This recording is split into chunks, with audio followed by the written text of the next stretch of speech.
it's interesting because I hear it again and again and again that couples live now more like roommates than passionate friends and lovers. And they're not having much sex anymore. Mm-hmm. And they do have time, they'd rather take a nap. Or, you know what I mean? It's just Yeah. like they're feeling alone and they're feeling disconnected. And Yeah. so, of course, what we do is help them turn that around so that they can be that passionate lover and friend to one another and create a relationship or a marriage that feels like a beautiful connected sanctuary.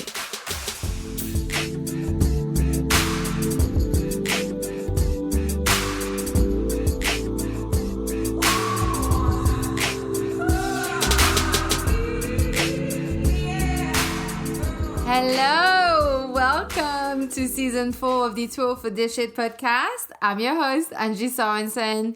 So I took a little bit of time out. I needed to just take some time to think of what episodes I wanted to do for the new season, and also took some time to do the rebrand. You may have noticed there's a new podcast at work now, which has different colors, a lot more yellow. So has my website. So this season we'll have episodes on relationships. We'll have episodes that are circling back to a bit more scientific genres, with episodes around memories, how reliable or more likely unreliable they are, and how they even impact the legal system. I interviewed someone from the Innocence Project London. That will be the next episode out. And we'll also have one on budgeting, which is really complementing what we did with Jeremy Schneider. Sort of like, what do you do before you think about saving, before you can even start saving and invest for your future, your pension. So we'll have one on budgeting. And then also I'm really hoping to get Lindsay DeMarchi back to talk about quantum entanglement. If any of you have not heard, there has recently been proven that quantum entanglement is a thing. It's been proven by 3 scientists who won a Nobel Prize for it in 2022. It's really exciting stuff, really questions how we see the world and each other. So I'm really hoping to get her on soon. She's really busy, so I just need to be patient. We will do this recording, I know. She's so much fun to record with. So I can't wait for that to happen. So yeah, I'm back. And if you enjoy this podcast, don't forget to share with your friends, give it a 5-star rating, a review. You can do this on Spotify, you can do this on Apple Podcasts, Radio FM, Amazon Music, wherever you're listening to it wherever you're listening to it right now. It is free to listen to it. A little review, a little rating, a little share really helps this being put forward in front of new listeners, and really helps with the rating. So I really appreciate when you do it. I really want to hear from you. If you have any questions or thoughts from this episode or any other episodes you've listened to, message me directly. You can go to my website. I've put the link in the show notes, is angie-s.com/contact. Don't hesitate. I'll reply to all the messages. So, on to today's episode with Shawn Haywood. We talk about power struggles in a couple. How to go from a conflict-filled relationship to barely any conflicts, and why some couples stay together despite the hard times when others break up. And how do couples who are in business together stay together? The basic things they need to have in place to not kill the passion. All of this is covered in today's episode with Shawn. So, without further ado, please help me give a big, warm welcome to Shawn. Let's begin. Hi, Shawn. Welcome to the Tool for This Shit podcast. Hey, Angie, I'm so glad to be here. Thank you for having me. No, thank you so much for joining me today. I came across you a while back on I believe it was the In Your Pants podcast by Dr. Susie Gronsky. Okay. Is that correct? Well, you were on her podcast, right? It's been a long time. It's been a long time. Exactly. It's been a while. So Susie was actually a guest on this show, and that's how sort of like I came across you, because I really like. I've listened to a few of her episodes. I think she's really great. Yeah. Oh, so great. Yeah, she really is, and I really loved like what you had to say in the episode with her. And obviously, it's a while back now. A lot of things has happened since, but I I really can't wait to talk to you about power struggles in a couple, mixing business and sex, and how accountability plays a role in all of this. So before we dive in, Shawn, please introduce yourself, where you live, and what you do. Yeah. Okay. Well, yep. I am Dr. Shawn Haywood. And as far as living, we have a little bit of a unique situation. Chris and I have been traveling full time in our camper around the country for the last 9 years. So technically, we are nomads. We love to play and hike and bike and climb. So it's like the perfect scenario for us. And as far as what I do, so I am a relationship and marriage expert. I work with couples and couples who are in business together, whose marriages have either, sort of fallen asleep or fallen apart. A couple sort of, it's interesting because I hear it again and again and again that couples live now more like roommates than passionate friends and lovers. And they're not having much sex anymore. And they do have time, they'd rather take a nap, or you know what I mean? It's just like they're feeling alone and they're feeling disconnected. And so, of course, what we do is help them turn that around so that they can be that passionate lover and friend to one another and create a relationship or a marriage that feels like a beautiful connected sanctuary. So I already took some notes just out of what you were just saying just now. So I just want to go back first of all, because it's funny because actually when we connected right before we started the interview, I was thinking, because I know in my mind I was just like that camper, which is on your website, like that camper that you drive around with your husband. I was just like, wait a minute, that's like, so it's because when we spoke, I was like, oh wait, she must now be like in a really nice house. Is the background like a Zoom background on your Zoom, or is that the background of your camper? Yep, it's the office in our camper. No. Oh, you've like pimped the camper up because honestly, yeah, okay, it looks really good. Okay, yeah, like you're not messing around. Okay, got it. I literally wrote down background Zoom question mark. So, and then the other thing you said you are a relationship expert. Where's the doctor from your name, because it says Dr. Shawn Haywood. Are you not like a therapist or something like that? Yeah, doctor of psychology. When I started my career 23 years ago, I was a traditional therapist. I actually let my license lapse many years ago. It wasn't a great match for me to give people diagnoses. So I sort of fell into the world of coaching, literally went to the very first coaching school, and the very first coaching conference ever. That's how long I've been doing this.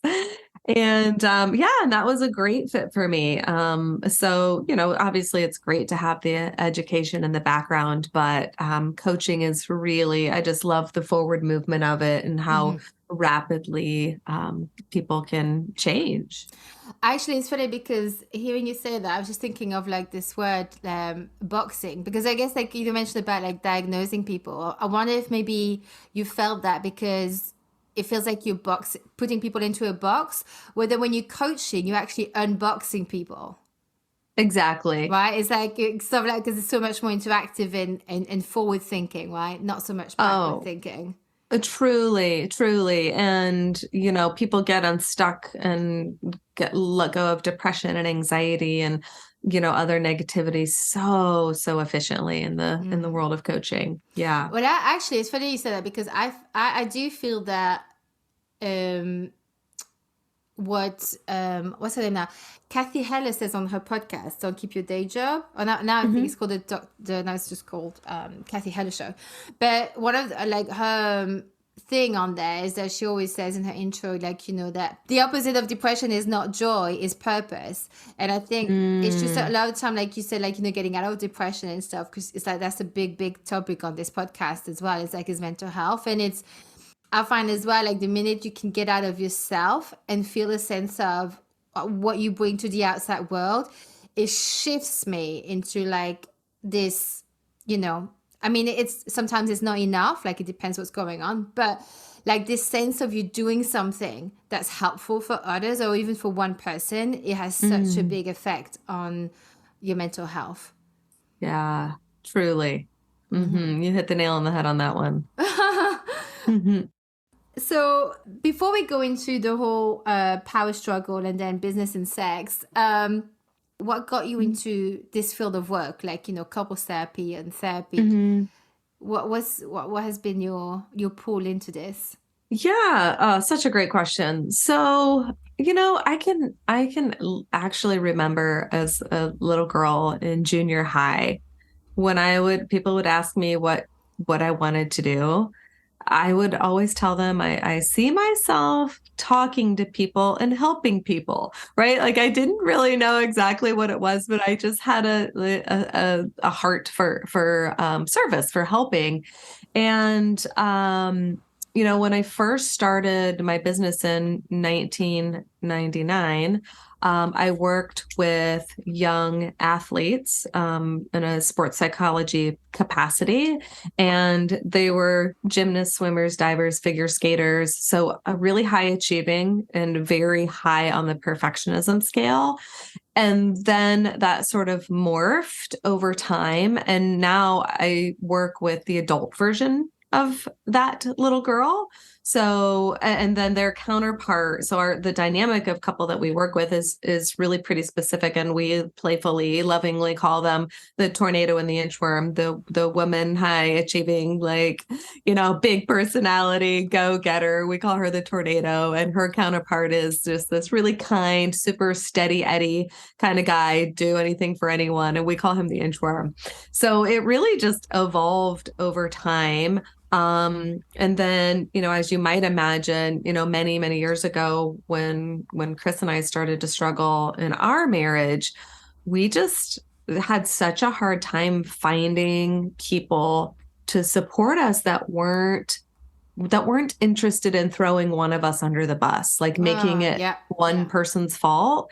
And so as we built our programs, it's just so from the core of us, making sure that everyone feels totally loved, supported, honored, not blamed, right? And so it's really just a part of the foundation of the work that we do now.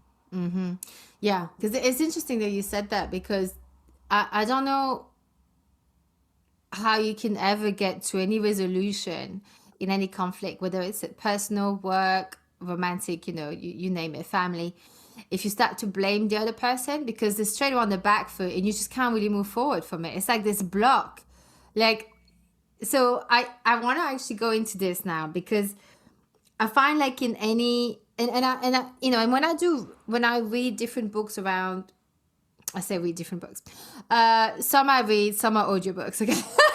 It's all the same. About relationships from therapists and stuff, is that I find there's definitely this common denominator that everybody agrees that there is this power. You get to a point, like you have the honeymoon, and then you get this power struggle. Or maybe power struggle is like stage 3. I don't know, but it's like there's a power struggle moment that most of us get to. Some of us get to it faster than others. I mean, I think I get there very quick. But the power struggle, and it's one of those, if I understand correctly, you have to just transcend it, go through it. So my question is like, why do we? First of all, maybe actually you can explain a bit what a power struggle is. Like the only thing I'm thinking of is like stupid things like, the way it's often like presented like how you express yourself with your partner. So it's like, you don't care, you're mean to me. I always cook, but I work too. It's how you said it. I feel hurt, that kind of stuff, right?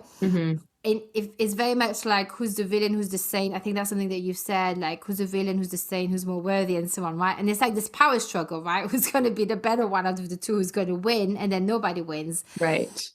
First of all, do all couples get into that? Is that correct? And then why do we get into that? Yeah, really great question. So I mean, I certainly couldn't say all couples, but certainly most couples get to this place, right? And um, so we like to think of a concept that we call practice makes permanent. And I actually sort of developed this when I was working with young athletes.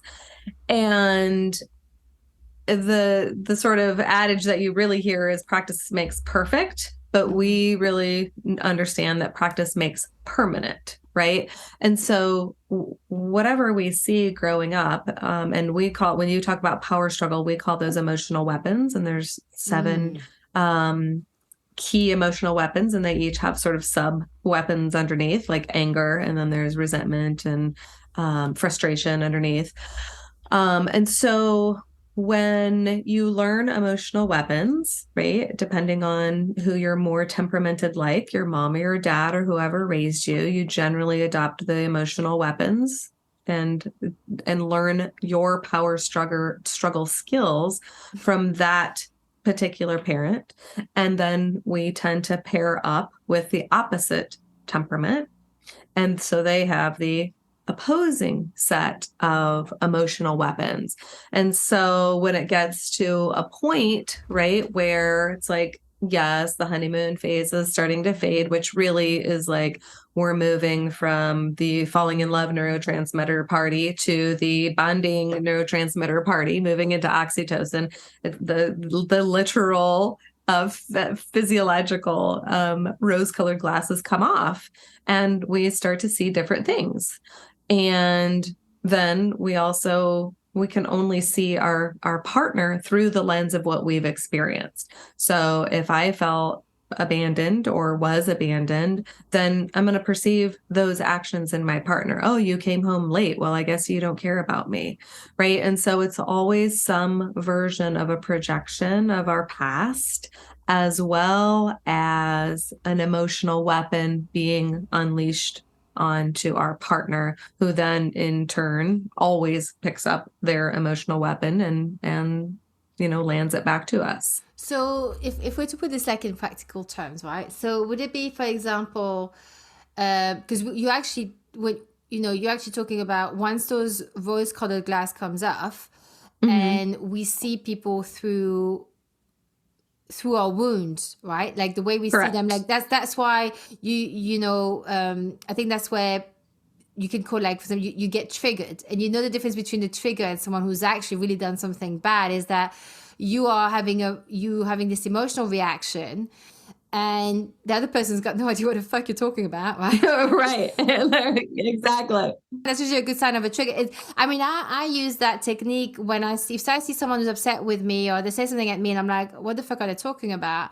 I now know that because I have this like, I absorb a lot of emotions, energy. Like I have this like empathy and empath stuff for people, but I realize actually certain things, oh, that's their stuff. Like I've not, like exactly. That's them being triggered, and I need to like approach it slightly differently. But I think it's like, so you see them through the glasses of your wounds, and then you're getting triggered.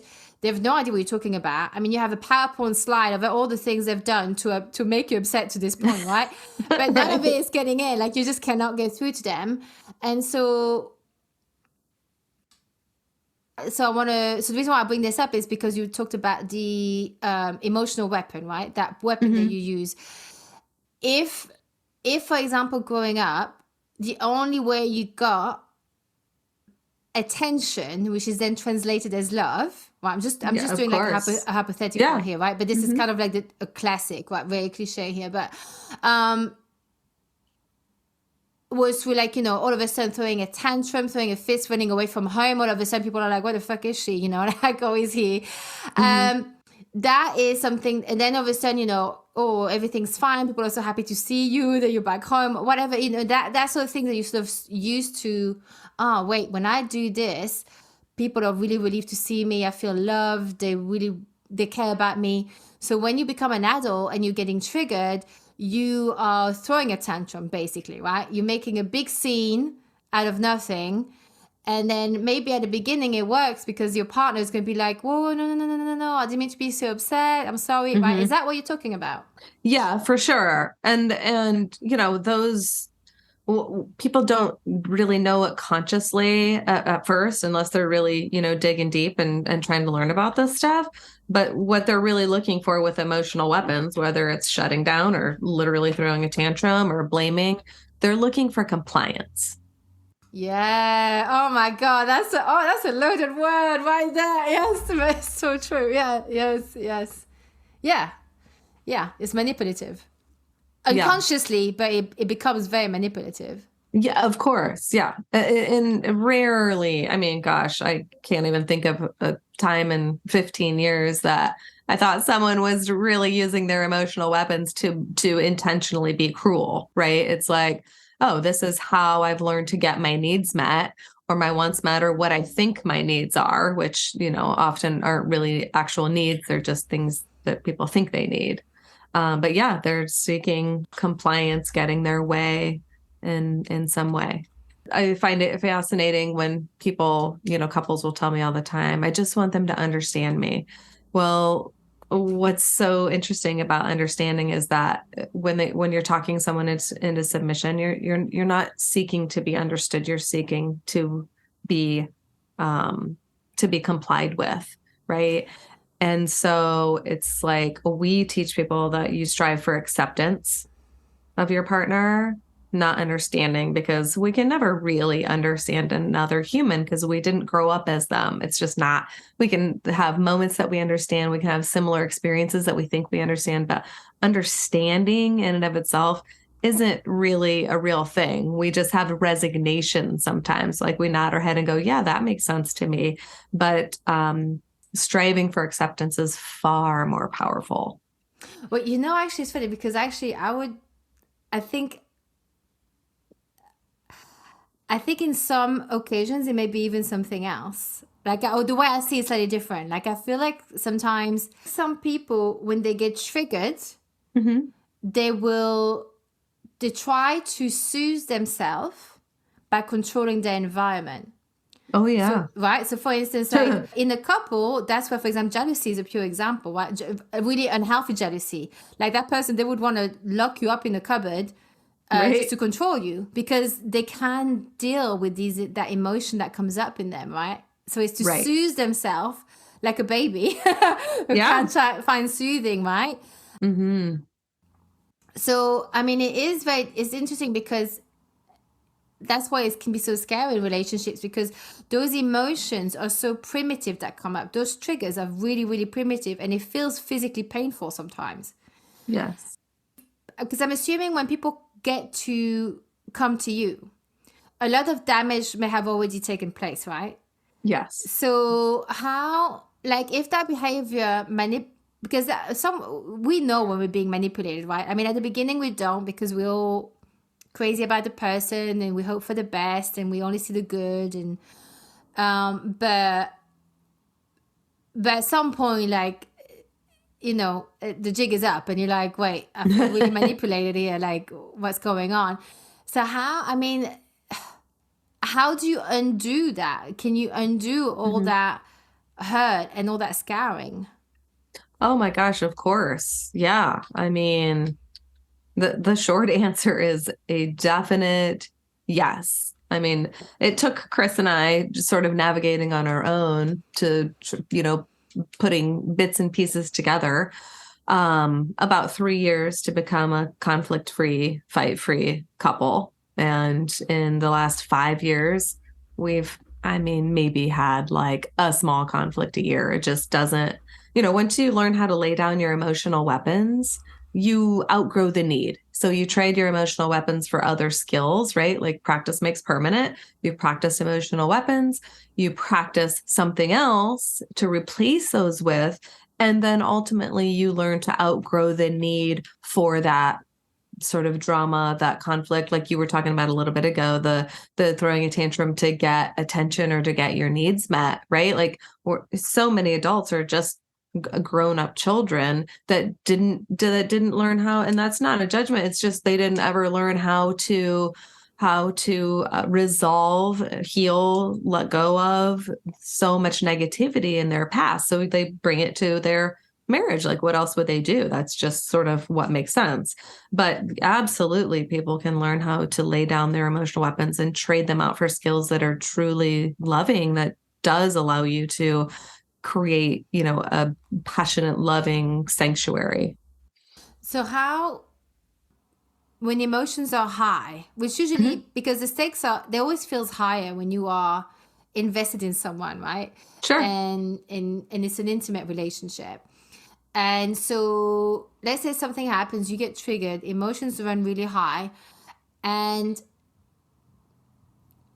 you need, I mean, for some of us, I mean, I'm someone who needs time to process, right? So, Mm-hmm. and I know, and I know I'm not the only one. And a lot of people feel the same. Where you sometimes you just have to like walk away, process, to let the emotions go away. Like you need to, you Mm-hmm. almost to let the emotions run through your body, just so you can see clear and have the conversation. Sure.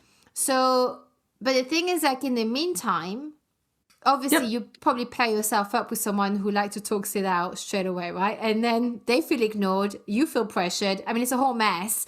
Mm-hmm. So how can you actually in practicality get there? Because in practicality is hard because their emotions are running highs, yours are running high, Mm-hmm. and effectively to actually get a proper conversation, I find it's almost easier at work, because at work you can actually take time away. You go home, you can think about it, you can reframe it in your mind, Mm-hmm. and you come in like solution focused. I mean, I've had difficult conversations at work, and it's been really, really healing and soothing, because actually there was no drama. It was all leveled, like like peer to peer, and talk things out and listen to the other person, and it was really, really good, and it brought us into a much better place, Mm-hmm. professionally, right? And so I think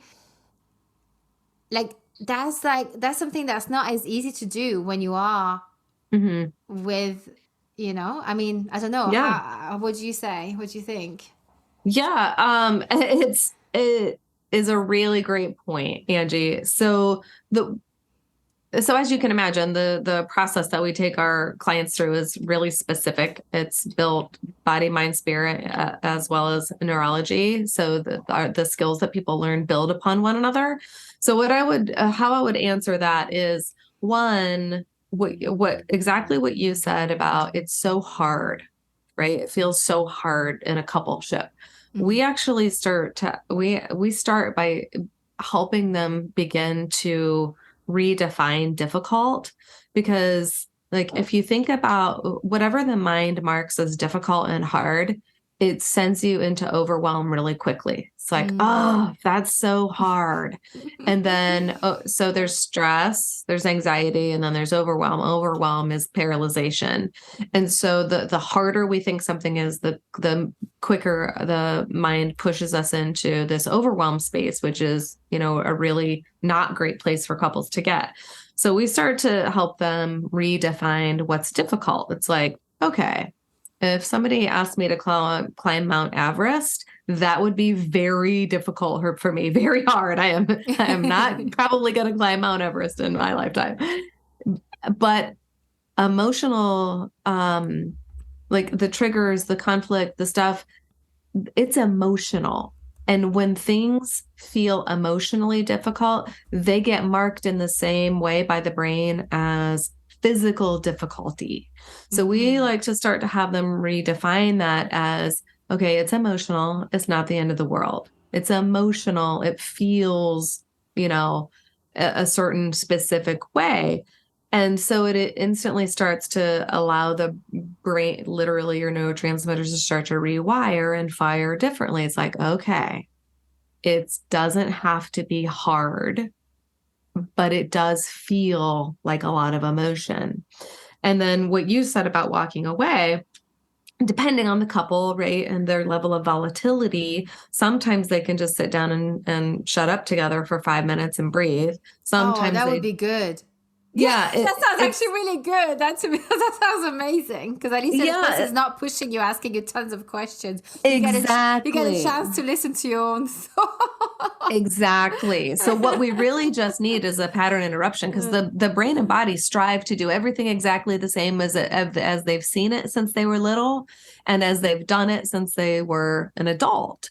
And so from again, like a neurotransmitter perspective, the body is urging you to have a fight again because there's dopamine and serotonin and adrenaline, and those chemicals are addictive. Yeah. Our body is like, give me more, give me more, give me more. So, so when you put it all together, it's so ripe for continuing in contentious or conflict patterns. So we want to do whatever we can to interrupt that pattern. So first and foremost is, okay, just sit down, shut up and set a 5-minute timer and breathe, or walk away. And while couples are doing that, we actually have a page. It's a one sheet. We call it 4 steps to communicate about anything, anywhere, anytime without conflict. And we have them literally print out 50 copies their first day and put them in every room in their house, in their car, in their bags, so that they can get it out at any time. And it literally starts with, I'm feeling blank, or I feel blank. Because when couples start to get all, triggered and start hurling emotional weapons, they don't ever, they show they're expressing how they feel, right? Like you might be seeing anger, but no one is saying the words and taking actual responsibility for, I feel angry. It's more like, you hurt me, you pissed me off, you asshole, you rah, rah, rah, right? And as soon as they pull that page out, right, and trust me, there is resistance to it at first, but as soon as they go, I feel angry, right? They are owning a piece of the pie, and it starts to shift things very quickly, very quickly. And so their first step is just sit down, shut up, or walk away, shut up, get your page and get clear about how you feel, not the story, not all the dramatics about it, not your perspective, but how you just genuinely how you're feeling. Does that make sense? Yeah, it does. Because also you'd be way more receptive to someone saying, oh, for example, like we could just do it with you and me, for example. If I said, you make me so angry versus I feel angry. If I say I feel angry, you're probably more wanting to reach out to me. Whereas if I say you make me feel angry, you're going to want to like step back a bit because that's a bit scary. Go, wait, I don't want to make you more angry, right? Exactly. Yeah, Yep. yeah. Yep. And usually there's an angry partner and a shutdown partner, and the angry partner is typically feared, right? Yes. And so then there's Yes. more shutdown, and then they're trying, like pulling out their crowbar to get a rise out of them. And so it's like, oh. But often the angered partner gets really angered by me wanting to process. Yes. Because that's them feeling ignored. Do you know what I mean? Like it's exactly them feeling ignored, and it's just a vicious circle. So I would suggest that it's their story of being ignored. Yeah, no, for sure. But I can also understand it. But yes. Yeah, exactly. Yep. So you would say, okay, I feel angry. And then I guess a bit of a release, right? Sometimes just even to saying that, because often behind anger is like, for me, if I'm angry, there's like tears right behind it.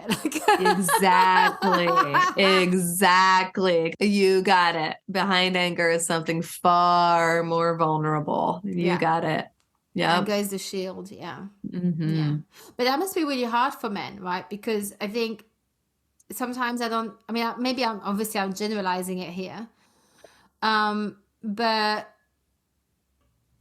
yeah, it must be really hard. I'm thinking about men because usually, traditionally, my generation and older, they were not necessarily encouraged to have tears or to talk about emotions. Yeah, you're totally right.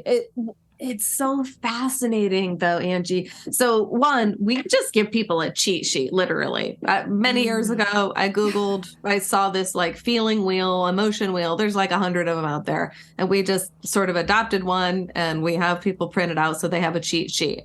And it's oddly enough, women struggle just as much as men to identify a feeling. They'll stare at that page for 5 minutes and you'll say, how are you feeling today? And they'll tell you a story about their day. Oh, this happened. I'm like, okay, how do you feel today? Right. When we're first working with clients. Yeah. And it might take them 6 or 7 or 10 times to go to even like share a feeling word. So we like to give them a cheat sheet at first. And even more surprising is that women are usually initiate first. So sometimes women hire us before their husband comes to the party or their partner comes to the party. But when the men come to the party, they do the work faster almost every time. It's amazing. And for part of it, it's like, okay, when we share the emotional weapons model, it's like, okay, here's this, and then here's what that's about, and then here's how you clean that up and trade for the skill set, right? Like it might just be learning how to ask lovingly.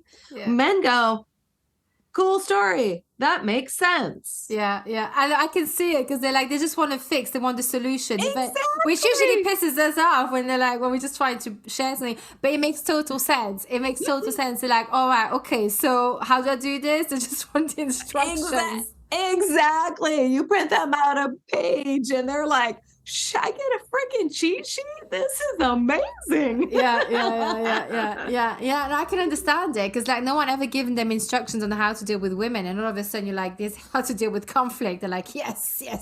Exactly. You got it. Yeah. Do you have any other sort of examples of how it would look like this is game over for that couple, but they actually transcended it? Yeah. So, what you're sort of talking about is, you can think of it from I don't love to give religious examples, but the concept of equally yoking, right? Oh, what's that? Equally yoking. It's so equally yoking is like a really old term. Yoking is a yoke on a horse. It's like kind of like a sort of like a bridle that goes around their neck, sort of, and it's for pulling a wagon. And so people would talk about equally yoking. So equally yoked could be like, oh, you make sort of the same amount of money. And so you're coming together from like an equal place. But in this context, it's equally in an emotional place. So let's say emotional intelligence, will just be ridiculous and say there's a 1 to 10. You're either 1, you have very little emotional intelligence. 10, you have all the emotional intelligence. So when couples get together, they are in the same sort of range of emotional acuity or emotional capability. And so even couples who are beating the shit out of each other, they can stay together forever. It's crazy because they're in the same space. And where we see couples become really unstable is when one person is doing a lot of work or has done a lot of work and the other partner is not, because you're growing away from them. And then all of a sudden, it's like the Wizard of Oz. Once you see behind the curtain that it's a man, you can't unsee it, right? You're not under any illusion anymore that it's a big voice from the sky. So once that happens, a relationship becomes really unstable. But as long as couples are in the same-ish place, they can be as volatile as they choose to be. Do you have an example of same-ish place? Like, what do you mean? Like, other than like the money stuff you mentioned? Because that can't be enough, just the money. No. And it's really the emotional same place. Like we're at the same emotional level. So we fight the same, we complain the same, we throw a tantrum the same, we don't set boundaries similarly. And so when you're in an emotional similar place, couples can stay together. And so let's say, Angie, you're in a relationship and you get together and you guys start having volatility, and we naturally attract someone who's in a similar emotional space. And then you start reading and doing all these podcasts and learning so much stuff. And now you're communicating differently and you're, laying down your emotional weapons and walking away and not engaging. And then your partner is still following you into the room and screaming and yelling, or, trying to do the same stuff that he's always done, well, you're not going to want to be a party to that very long, because you're learning and you want to have something different. And so that's when couples are the least sustainable, is when one person is really on a growing track and the other person is not. Does that make sense? That makes total sense. 100%, that makes total sense. And I think it's like, I think even like they say one is growing and the other one isn't, there is an amount of time the other person will wait for you if you're not growing. But after a while, it's going to be too much to drag you along, Exactly. Too much of a heavy weight. Yep.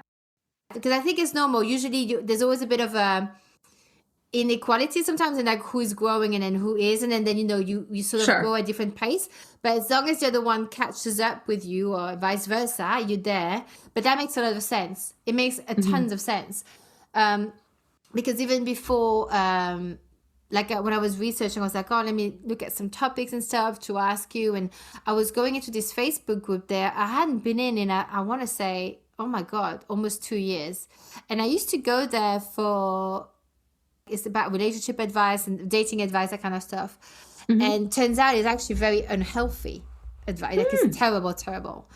And, but I went in to look at, are there any like interesting stories, like what people are talking about now. And I looked at it and I couldn't connect to anything. Yes. Nothing. And I could see, I was like, oh my God, like, there's always a spectrum of the range of emotional health in those groups, right? There's a big range. But I used to always be in one of the ranges, but now it's just like, oh my God, like I wouldn't see this way anymore. Like I would not put up with this, or I wouldn't go for this, or I wouldn't. It was so strange. And it's like I said, and so it's like what, because once you see, you cannot unsee, and that's a big one, like you said.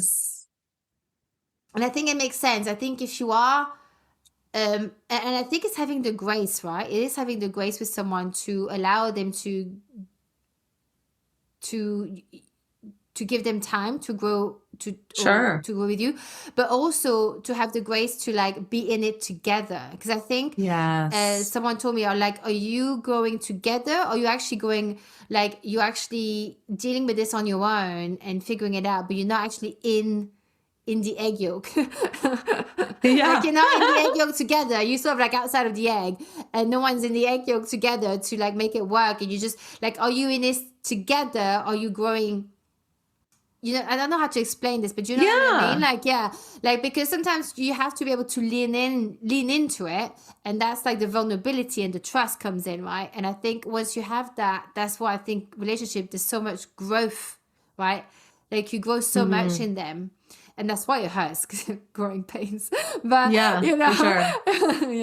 But it is, but that makes a lot of sense. It makes sense. It's like, you gotta, there is that, but I think there's also timing, right? Sometimes timing is a thing.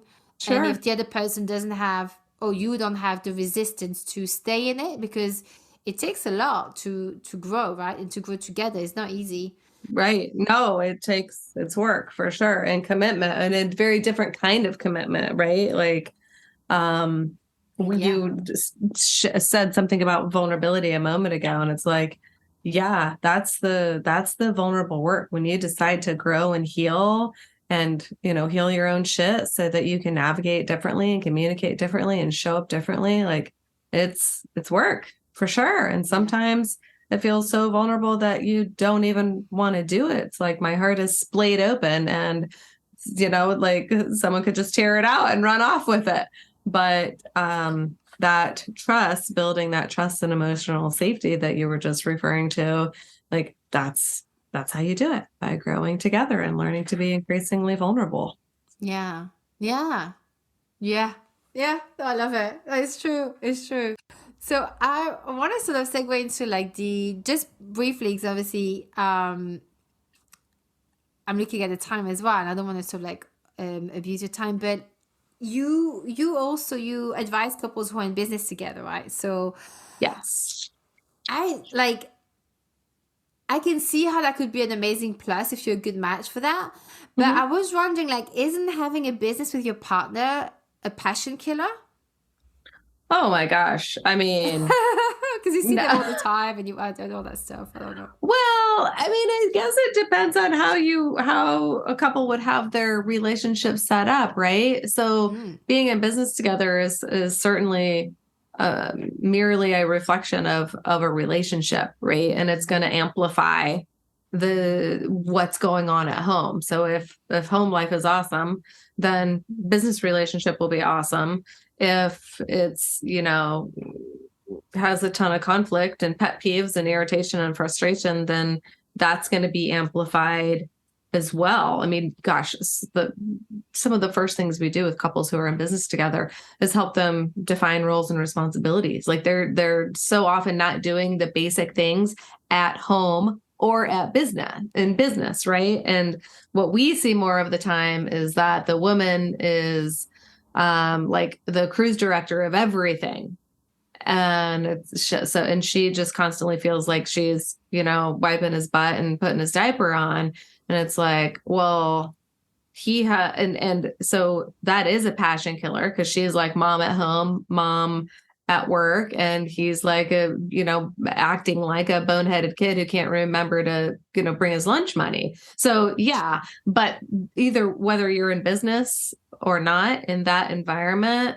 women lose their desire because it's not sexy, right? No, for sure. Yeah, yeah. And so interestingly, like we teach couples to set up their marriages, their relationships in many similar ways to a business.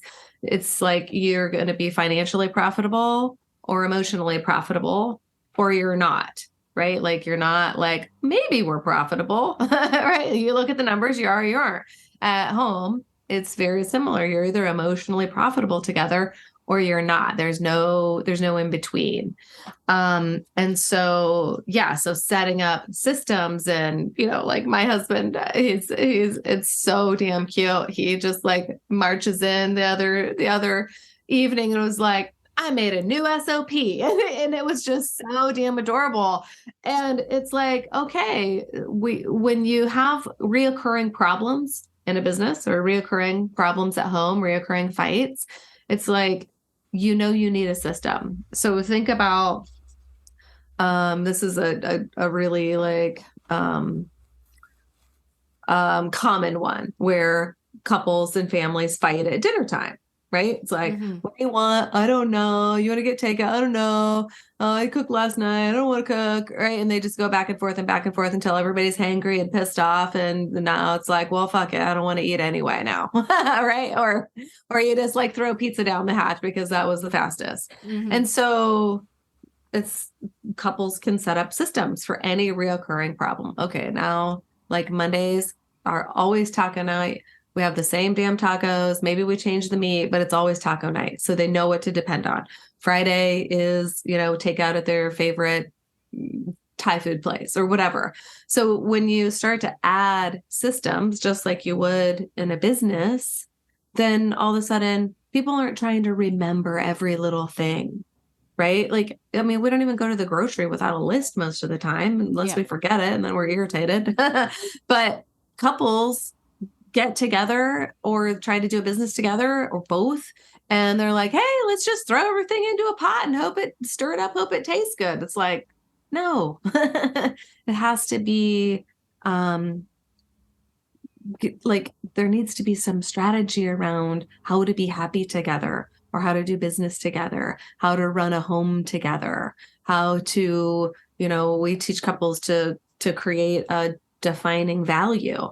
Well, that's how you make decisions. That's how you get rid of it's my way or your way. No, we decided that this value is how we make a decision. Okay, now it's not my way or your way. It's our way. It's always our way. And so you start to remove pride. And so, yeah, so any kind of system, and as you can imagine, we do a lot of systems creation with couples because it removes opportunities for fighting. It's like, oh, well, now that's a non-thing. Great. Yeah.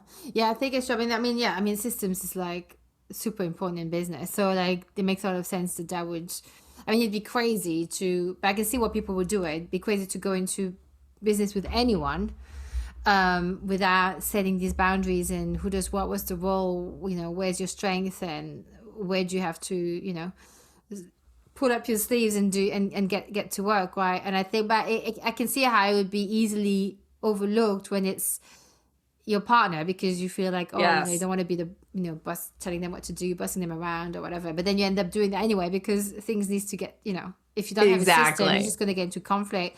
I guess like how do you know, because everybody has like bad days, and so whether you're in business Mhm. together or you each have your own business, Mhm. how do you sort of like make sure like you're supportive in the right way, and you don't sort of like, make it worse, or make that turn into a fight? So, let's say if you're busy with your partner and they're in charge of sales and marketing, and you're in charge of more of like the operational side, for example, Mhm. and your partner is not getting any sales in, or you're not getting any sales in, Mhm. how do you not bring that at home? Like, because everyone, we all go through phases in our Mhm. businesses, right? Like, how do you not bring that at home? Like, how do you stay supportive? How do you not let that affect you? Does that Yeah. come up in your stuff? Well, I mean, of course, but Mm, from my angle, that's your personal work to do, right? It's like, so we take us with us wherever we go. yeah. And so if I don't know how to surrender anything, let go of anything, then I'm going to take it with me no matter where I go. Right. And so we teach literally, we hear it all the time growing up and in religion, like, oh, let it go, give it over to God, let the universe handle it. Right. And it's Yeah. like, well, thanks. I don't know how to do that. So we've actually developed skills to literally teach people how to surrender negativity, negative emotions, um, negative experiences, so that they're literally let go on a permanent basis. So you're not just lugging around all your sandbags from your whole life. And so, yeah, so it's like your point is super well taken. But even if you have a job, it doesn't make a whole lot of. I literally just started with a couple weeks ago, and her biggest complaint is he comes home and complains about work all the time. It's the only thing he talks about. Well, Mm-hmm. it wouldn't matter if she's a business owner and he has a job. Either way, it can be brought home if that's where you are emotionally and you don't know how to overcome, transcend that kind of stuff. If you're still taking something personally or looking at something as a failure, and you believe it's like Brene Brown does such a magnificent job of talking about, like, I am this, or I experienced this, right? Like, I Mm-hmm. am a failure, or a failure happened today. So yeah, so if any couple doesn't know how to handle that, how to resolve that, doesn't really matter if you're in business together or not. You're still bringing your shitstorm home with you, and Mm-hmm. then yes, and then of course everybody suffers because mommy or daddy are crabby because they think that they are the job, and they don't know how to align with their genuine identity. It's a huge problem. So by letting go, do you mean things like, for example, calling someone or someone that's other than your partner, or like meditation, journaling, going for a run? Yeah, so there's lots of ways to, what's the word, to overcome or transcend emotional experiences, negativity. So, like running, that would be considered a release. Okay, so you Yeah. go and you exhaust yourself, and then it, like, maybe it takes your mind off it, or maybe you're obsessing the whole time you're running, right? Calling someone. So, and I'll just sort of go through these because they're really fantastic examples. So, calling someone might be helpful. They might be like, oh man, Angie, that just sounds really tough. I'm so sorry you experienced that, and give you some validation and some cozy love. Or it might be like, we get on the phone together and you're like, oh man, my boss sucks. And I'm like, yeah, he's a real asshole. Yeah. And then we just get like ramped up, and all the emotions are there, right? Like, you're Yeah. not overcoming anything. You're just bitching about it. You're not solving anything. So, so we teach inner resources. So there's like a couple of types of meditations that we teach that literally teach you. So we think about all of our negative experiences as sandbags, and they're tethered to your back, and you sort of drag them around. And once you start surrender practices, it's like you slice a hole in your sandbag, and all the accumulated negativity, anger, resentment, jealousy stuff, it starts to trickle out. And we can understand this by, you actually referred to this when we first got on today, about, okay, somebody blows up and you're like, okay, well, that's definitely not about me, right? So when the crime doesn't fit the punishment, it's like, your kid spilled milk and all of a sudden you're having a complete and utter meltdown. It's like, okay, that's not about spilled milk, right? That's how we know it's old shit accumulating that we never knew how to surrender and let go of permanently, that just like culminates and explodes and culminates and explodes. And so when you learn true surrender techniques, you empty out that sandbag, and all of a sudden you'll notice, in 30 days, like, wow, I would have gotten really mad about that previously, and now it barely bothered me. Right. So you're literally transcending emotions and experiences so that you don't face the same shit day after day after day. You're not struggling with the same emotions and the emotional experiences day after day after day. Yeah. No, but that's very important for sure. Because otherwise you'll never actually it's almost like you're not even interacting with the people around you because you're caught up in your story. Exactly. If you don't empty that sandbag. You got it. It's interesting because in a way, like it's very scary when you think about how many people are not actually interacting with each other for real, like how much of it is just an illusion of your triggers and your 90%. Yeah. Yeah. So Shawn, first of all, I want to say thank you so much for your time. I want to round up, and I have the same 2 questions I ask all of my guests. Okay.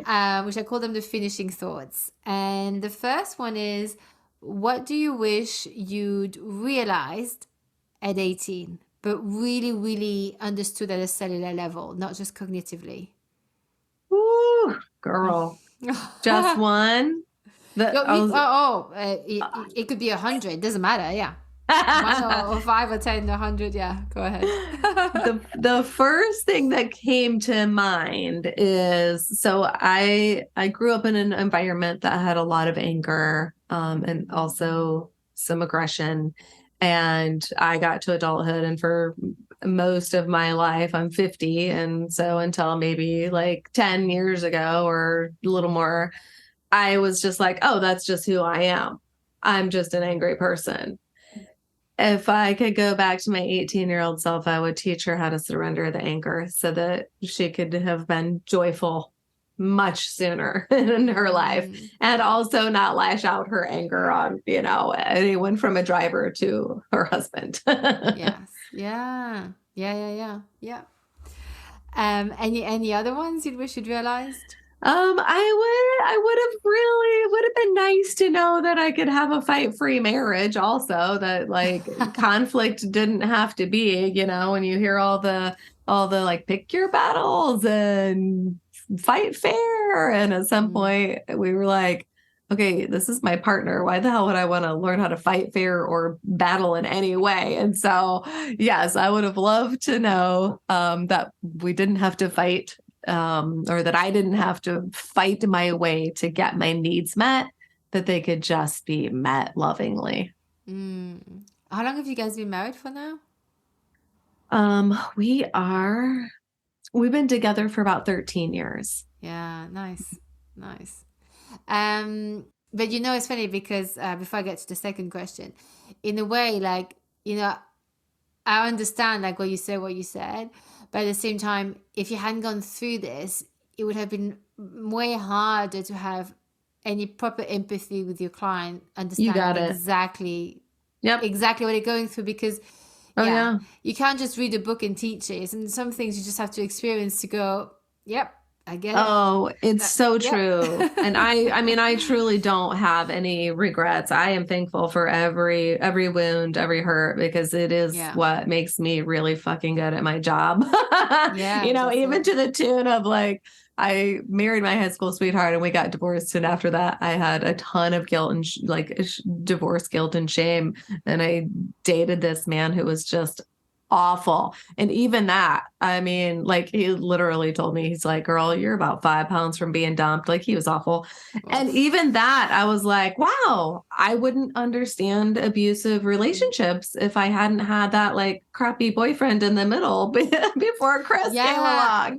It's like, yeah, beforehand, it was so easy for me to be like, oh my God, why would they stay in that? And then I was like, oh, okay, yep, now I get it. Thanks, universe, for the Yeah, lesson. exactly. But that's it's like you had to. It's a bit in that same vein of like you have to.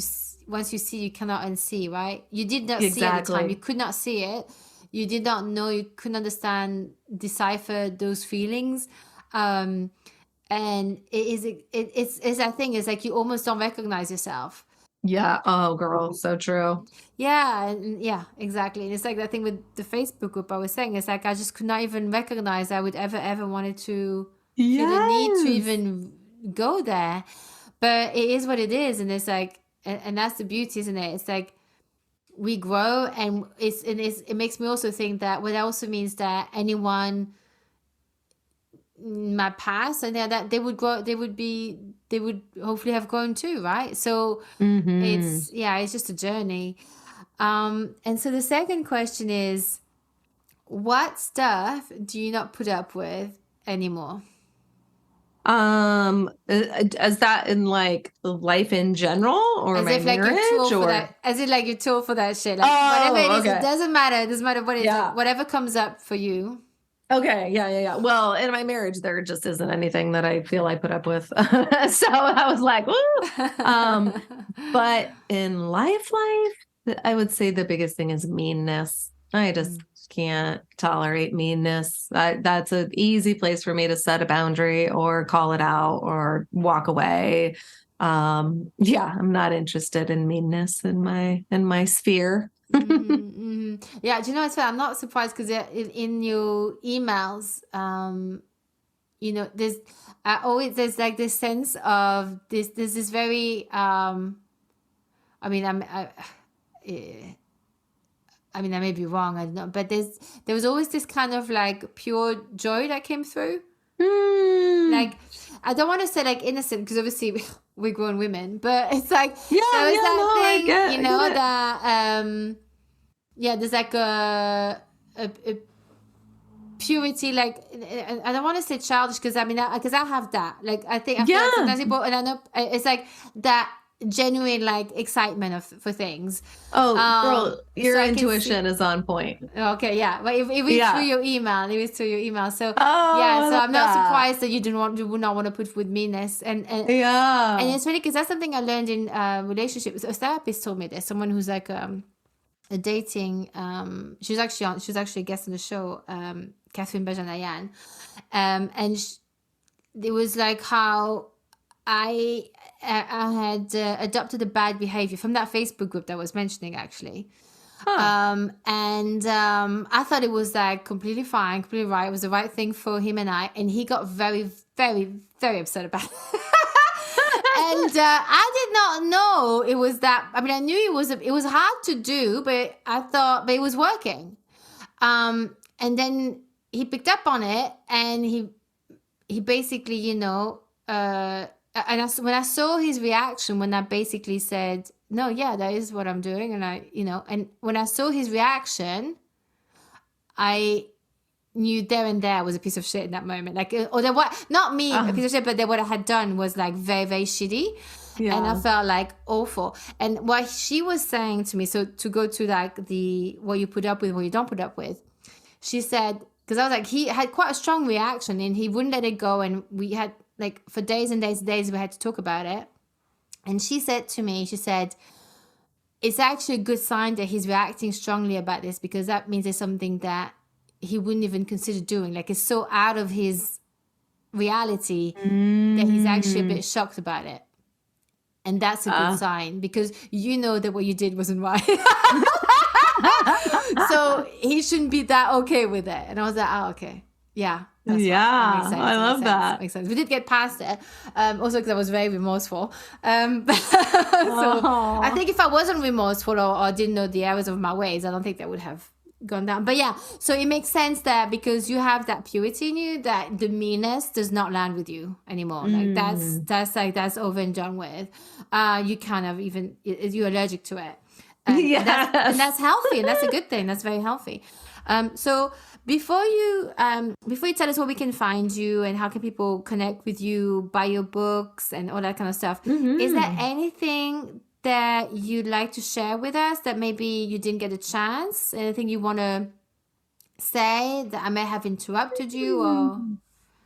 Nothing that you interrupted me for or anything like that. The thing that's coming to mind is just like an encouragement, I think, that people can be like I see so much settling, and not like marriage settling. I mean that too, or work settling, that too. But I see so much settling for like my life is just okay or fine. Or was that, I think it was Jim Collins, the Good to Great book. It's a business book. He had talked about how fine or good or okay are the enemy of great.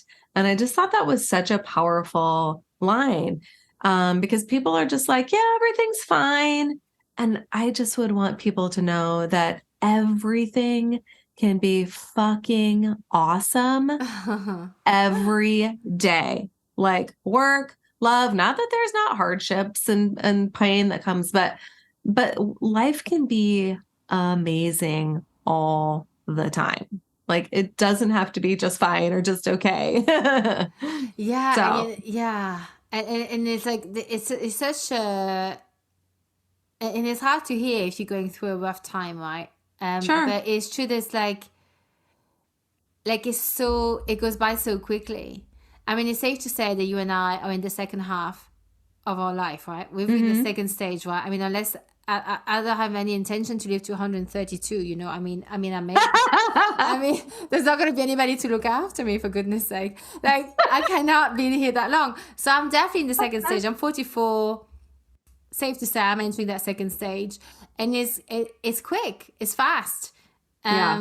And so yeah, I think, yeah, you're right. The settling, and is that what your book is about? Actually, is that to sort of help that a little bit? Well, kind of. I mean, the book, it's called Living for Love. It's really like it's a guide for helping people get unstuck. Like any barrier, limiting belief, shitty job, shitty marriage. It's just really about teaching super practical tools, like what I was talking about earlier around the surrender work. Like I lay that out, and so to and teach people, here is how you can transcend any negativity, negative emotion, negative past. And so it supports people in getting time back, basically like a lot of time back, because it teaches you how to stop toiling, like get out of your head. The average person spends 4 to 6 hours a day toiling No. about negative stuff, telling themselves drama stories. Is that ruminating in your head? Sort of like, Exactly. Yep. Ruminating. And so it's like, oh, all of a sudden now I have several hours back in my day because I've trained my mind to be clear. Learned how to master my thinking. To clearing out the clutter in your relationship, to clearing out the clutter to like help remove layers of depression and anxiety.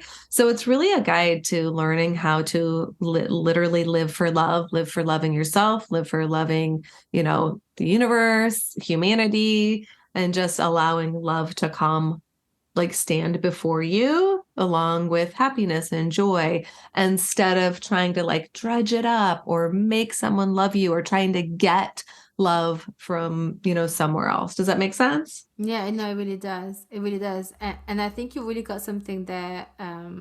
Like, I mean, with all the things that you said, but there's one thing that sort of stood out for me right now, because I've been thinking about this. Is like, is thoughts. I can totally believe that if you can be, like you said, like decluttering that ruminating, like stopping ruminating in your mind. And that's because I think you get caught up in the thought, right? You start with a thought and then all of a sudden you're like in the whole scenario and you're like in the whole movie. Exactly. Right? And I think the funny thing about thoughts is that they're not necessarily you. They're just a thought, right? No, for sure not. Thoughts are so powerful. They're so powerful. Some people don't even realize their thoughts. Sometimes I don't even realize their thoughts. Always I'm like thinking, and I'm like, you're away with the story, and that's how powerful thoughts are. And I think that's why it's so important to actually get this awareness, because. And that's where even with interactions and with what you were saying before, like with triggers and the glasses we wear, part of it is also the thoughts that we carry about someone, the perception we have about someone because of a thought that we made, an opinion we have. I mean, this is a whole obviously long, whole other conversation. But yeah, I mean, that's very important stuff there that you just said. Yeah, you're super, super on it and on target. And, how we teach it is that thinking is everyone's gateway drug, right? So you start thinking and then you start feeling shitty, and then you pick a fight with your partner, or you find yourself, face deep in a Ben and Jerry's, and then there's self-loathing, and then there's alcohol. And then it's like, when you master your thinking, then you don't need that shit anymore. Yeah. And you're saving time. Mm-hmm. I love this. Yeah, because time is everything. Shawn, such a pleasure listening to you. Thank you. Oh my gosh, you too. I want you to please tell us, where can people find you? Can they work with you? Do you do remote work? How do they get hold of your book? Give us all the good stuff. Yeah. Oh, thank you. Yeah. Love to. So, one of the, most beautiful ways to find me and our team is we have a private Facebook group. Now, this is just for women. It's literally if you search Facebook group, it's called Reimagine Love, REIMAGINE LOVE. And then reimaginelove.com is our website as well. And then you can go to Amazon to pick up Living for Love. And then as far as working, all of our work is remote. Now we do some on-site retreats and things like that throughout the year, but our work is over Zoom or phone for myself and our team of coaches.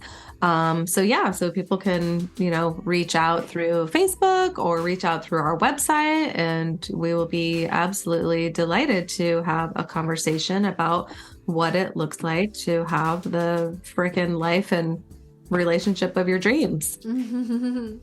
Thank you so much, Shawn. Such a pleasure. Thank you so much.